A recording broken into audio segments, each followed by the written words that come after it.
Искрено не можев да останам равнодушна после тоа што го видов, бидејќи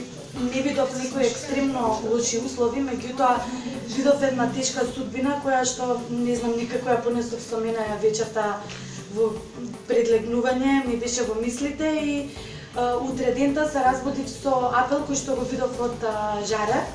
дека само иницијативно се организира да се собере храна, млеко, парични средства, она што е потребно, што кажа Ремзија во прилогот. И секдека што можев го ја пуштив идејата, ја расширив веста, веќе резултатите се гледаат. Вчера пријатели од Олимпија Мотор занесоа донација, донесоа парични средства со кои што ќе може да се покрие една кирија. Ние денеска со Жари и со други пријатели се организиравме, донесовме храна, алишта за Амин, некои малку играчки и така натака, и пред се донесовме еден голем ентузијазам, една многу убава енергија која што сакаме да ја пренесеме на Амин и на мајка му, за да може да си го најдат најбавото место под ова сонце и да имаат среќен и убав живот. Оно што сакам да го апелирам е дека додека за жал системот спие, ние граѓаните само иницијативно можеме да се будиме од едни вакви тажни приказни, да покажеме емпатија и сочувство, да се организираме и преку нашите пораки и апели полека да почнеме да будиме се она што треба да се разбуди, за Ремзија да не се доведува во ситуација повеќе, бидејќи факт е дека ова е непријатно, да чекаш во денот некој да дојде да ти донесе јадење, да во секое време Амин да биде изложен на медиумското око. Значи, да може Ремзија да живее убав и организиран живот, онако како што заслужува една мајка што донела детенце на овој свет, и Амин да може да има еден убав и среќен живот, и колку што можеме сите да направиме дупката од татковата улога да можеме да ја пополниме. Одлучивме ние неколку пријатели да направиме акција за да помогнеме на ова семејство, бидејќи во еден ваков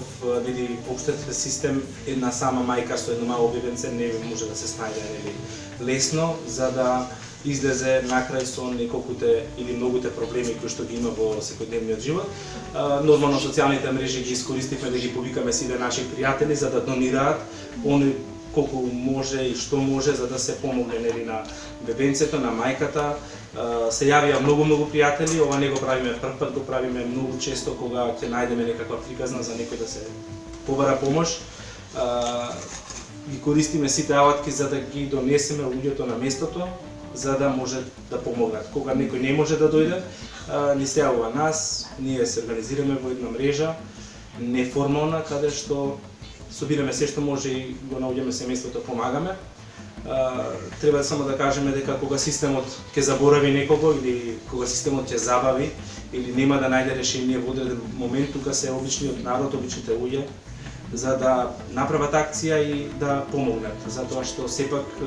системот го прават луѓето, но не секогаш е тој ажурен или брз да реагира, а тука ние како поединци кои што нели имаме време, желба, можности, сме одговорни за да помогнеме за било кого да станува свет. Да апелираме да се реши крајно стамбеното прашање, за да не се најде во ситуација после неколку месеци повторно да бара помош, повторно да нема за кирија, бидејќи таа сега се грижи за бебенцето, не работи, мора да го чува дома, значи нема стабилни приходи, во иднина ако некој од јавните претпријатија ја вработи, тогаш е добро, но сепак стамбеното прашање во иднина мора државата да го реши трајно.